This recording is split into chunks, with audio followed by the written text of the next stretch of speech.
Our TRX side plank is probably one of the most challenging side plank variations that we do here. You're gonna make sure that your straps are set up with that same guideline that we use for a couple of other like hamstring curl activities in here, where the bottom of these foot cradles should be about mid-shin on somebody when they're standing up, or maybe 12, 16 inches off the floor.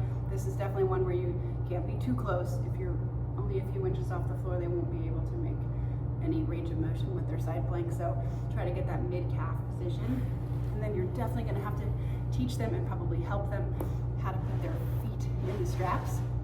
There are a couple of different ways to do it, but the way that I think is easiest is just to place your hands on the actual rubber handle so that you press down on them and you can keep tension on them. If you let go of one or the other, it'll slide in the little fabric ring up there. So my hands are on the rubber handles. My left foot is gonna go in the right foot cradle. I'm gonna keep tension on it with this foot and this hand.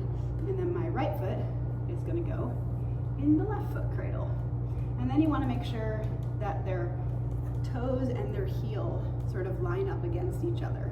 You don't want their feet to be spreading around. It'll make it really hard to balance. You can even put their heel on top of their toes to secure them a little bit. But one of the common things is that these straps slide around a lot, so you might need to go over and secure them and help them and get it so that their front, my top leg heel is on my bottom foot toes, locked into place. My feet are kind of one solid piece.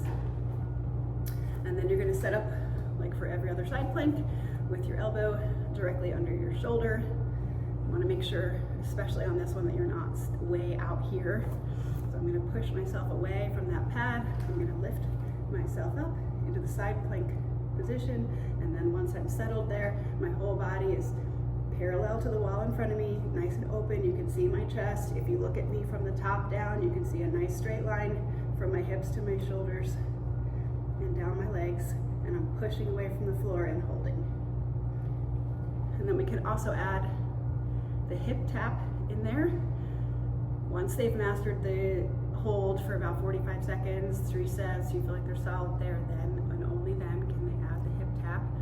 So you're gonna press up into your side plank position, and then you're just gonna bring your hips towards the floor and back up to your start position, making sure that they're not twisting. So we're not leaning forward or sliding back or bending at your hips. Everything is in a straight line, and you're just stretching through this side and then contracting to bring it back up.